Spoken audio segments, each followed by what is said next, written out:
1831 সালের 19 নভেম্বর বাংলাদেশের আকাশ তখন কামানের বারুদে কালো হয়ে গেছে। একদিকে আধুনিক আগ্নেয়াস্ত্র, কামান আর সুপ্রশিক্ষিত ব্রিটিশ রয়্যাল আর্মি, অন্যদিকে সাধারণ কিছু কৃষক, তাঁতি আর দিনমজুর, যাদের একমাত্র অস্ত্র ছিল বাঁশের লাঠি আর বুকের ভেতর জ্বলন্ত ক্ষোভ। ইতিহাসের পাতায় একে বলা হয় এক অসম যুদ্ধ, কিন্তু এই যুদ্ধের পেছনে যে মানুষটি ছিলেন তিনি কোনো সাধারণ বিদ্রোহী ছিলেন না। তিনি ছিলেন ব্রিটিশ সাম্রাজ্যের ভিত কাঁপিয়ে দেওয়া এক বড় ঝড়। তিনি তিতুমির। এই কাহিনীর শুরু 1782 সালের 27 জানুয়ারি 24 পরগনার এক সম্ভ্রান্ত মুসলিম পরিবারে জন্ম নেন সৈয়দ মীর নিসার আলী, যাকে দুনিয়া চেনে তিতুমির নামে। ছোটবেলায় ভীষণ তেতো ওষুধ তিনি অনায়াসেই গিলে ফেলতে পারতেন বলেই মা তাকে ভালোবেসে ডাকতেন তিতু। কিন্তু কে জানতো এই তিতু বড় হয়ে ব্রিটিশ আর অত্যাচারী জমিদারদের জন্য ইতিহাসের সবচেয়ে তেতো বড়ি হয়ে দাঁড়াবেন। তিতুমির শুধু কেতাবি পণ্ডিত ছিলেন না, তিনি ছিলেন একাধারে কোরআনের হাফেজ, অন্যদিকে অপ্রতিদ্বন্দ্বী কুস্তিগীর এবং লাঠিয়াল। কলকাতার নামকরা বাবুদের অধীনে তিনি কিছুদিন দেহরক্ষী বা লাঠিয়াল হিসাবেও কাজ করেছিলেন। কিন্তু তার ভেতরের আগুন শান্ত থাকার জন্য ছিল না। বাংলার সাধারণ মানুষের ওপর ব্রিটিশ নীলকর আর স্থানীয় জমিদারদের অত্যাচার তার রক্তকে ফুটিয়ে তুলছিল। 1822 সাল তিতুমিরের জীবনের সবচেয়ে বড় টার্নিং পয়েন্ট। তিনি হজ করতে গেলেন মক্কায়, আর সেখানেই তার সাথে সাক্ষাৎ হলো ভারতের বিখ্যাত সংস্কারক সৈয়দ আহমেদ বিরলভীর সাথে। বেরলভীরের বিপ্লবী আদর্শ তিতুমিরকে গভীরভাবে অনুপ্রাণিত করে। তিতুমির বুঝলেন শুধু আধ্যাত্মিক মুক্তি নয়, পরাধীনতার শৃঙ্খল থেকে বাংলার মানুষকে মুক্ত করতে হলে রাজনৈতিক এবং সামাজিক বিপ্লবেরও প্রয়োজন। 1827 সাল, দীর্ঘ 5 বছর পর তিতুমির যখন বাংলায় ফিরে এলেন, তিনি আর কেবল একজন লাঠিয়াল বা ধর্মীয় শিক্ষক ছিলেন না, তিনি ছিলেন একজন পুরোদস্তুর বিপ্লবী। তার লক্ষ্য ছিল পরিষ্কার, সমাজের কুসংস্কার দূর করা এবং শোষিত হিন্দু মুসলিম নির্বিশেষে সকল কৃষকদের এক ছাতার নিচে আনা। বাংলায় তখন চলছে ব্রিটিশদের চিরস্থায়ী বন্দোবস্তের নামে প্রকাশ্যে ডাকাতি, আর সেই ডাকাতির মূল হাতিয়ার ছিল স্থানীয় জমিদাররা। তিতুমিরের জনপ্রিয়তা যখন বাড়তে লাগলো, তখন স্থানীয় জমিদারদের বুকে কাঁপন ধরলো। বিশেষ করে পুরার জমিদার কৃষ্ণদেব রায় তিতুমিরের অনুসারীদের ওপর এক অদ্ভুত ও অপমানজনক কর চাপিয়ে দিলেন। কি ছিল সেই কর জানেন?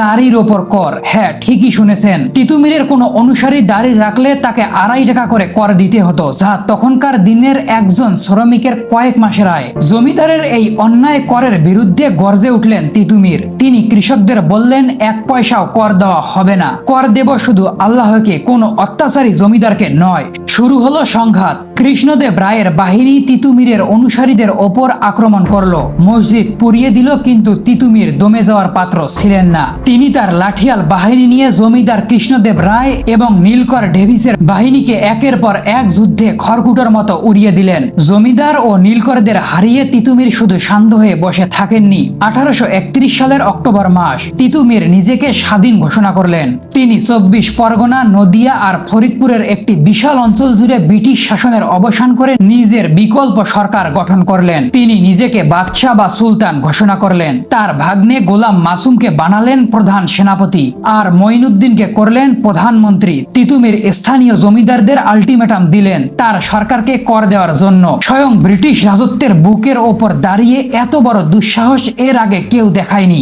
লর্ড উইলিয়াম বেন্টিংকে নেতৃত্বাধীন ব্রিটিশ সরকার বুঝতে পারলেন, এই আগুন এখানে না নেভাতে পারলে পুরো ভারতে ব্রিটিশ সাম্রাজ্য ছাই হয়ে যাবে। তিতুমির জানতেন ব্রিটিশরা চুপ করে বসে থাকবে না, তারা আধুনিক অস্ত্র নিয়ে আসবে, কিন্তু তার কাছে তো কামান বন্দুক ছিল না। তাহলে উপায়? তিতুমির খাটালেন এক অসামান্য রণকৌশল। বারাসতের নারকেলবাড়ি গ্রামে তিনি গড়ে তুললেন ইতিহাসের সবচেয়ে কিংবদন্তি বাঁশের কেল্লা। অনেকে মনে করেন বাঁশের কেল্লা হয়তো একটি সাধারণ বেড়া ছিল, কিন্তু না, এটি ছিল এক নিখুঁত সামরিক কৌশল। কয়েক হাজার কাঁচা ও পাকা বাঁশ, কাদা এবং মাটির মিশ্রণে তৈরি এই দুর্গের দেয়ালে সাধারণ বন্দুকের গুলি এসে আটকে যেত। কেল্লার ভেতরে মজুত করা হলো হাজার হাজার ইট, পাথর আর তিতুমিরের প্রধান অস্ত্র ধারালো বাঁশের লাঠি। তিতুমির তার এই কেল্লাকে কেন্দ্র করে প্রায় 5000 সৈন্যের এক অদম্য লাঠিয়াল বাহিনী তৈরি করলেন। 1831 সালের 14 নভেম্বর বারাসাতের ম্যাজিস্ট্রেট আলেকজান্ডার সাহেব ভাবলেন সামান্য কিছু লাঠিয়ালদের তাড়াতে কয়েকটা বন্দুকই যথেষ্ট,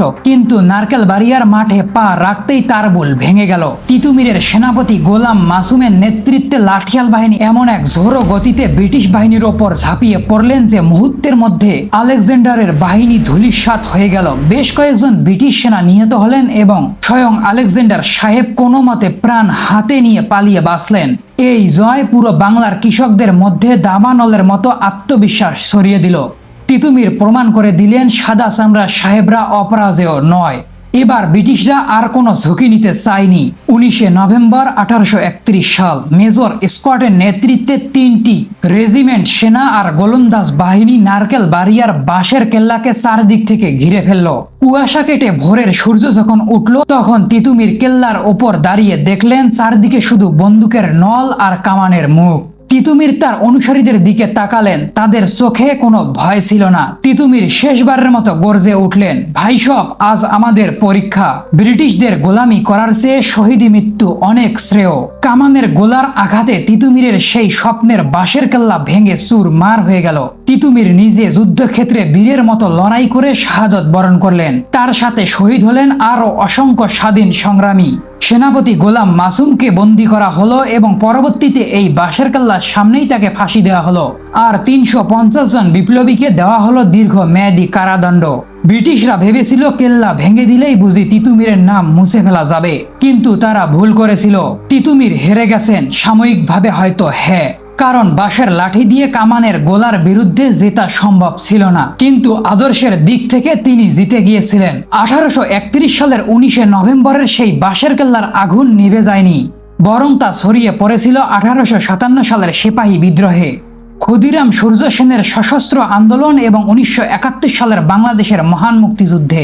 তিতুমির আমাদের শিখিয়ে গেছেন, সম্পদ বা অস্ত্র যতই কম হোক না কেন, অন্যায়ের বিরুদ্ধে মেরুদণ্ড সোজা করে দাঁড়ানোর সাহসটাই আসল। আজ প্রায় 200 বছর পরেও যখন কোনো শোষণের বিরুদ্ধে বাঙালি গর্জে ওঠে, তখন পর্দার আড়াল থেকে ভেসে আসে সেই নারকেল বাড়িয়ার সেই সিংহ পুরুষের হুঙ্কার। আজকের ভিডিওটি এই পর্যন্তই ছিল। ভিডিওটি ভালো লাগলে লাইক, কমেন্ট এন্ড সাবস্ক্রাইব করতে পারেন। দেখা হবে নতুন কোনো ভিডিওতে।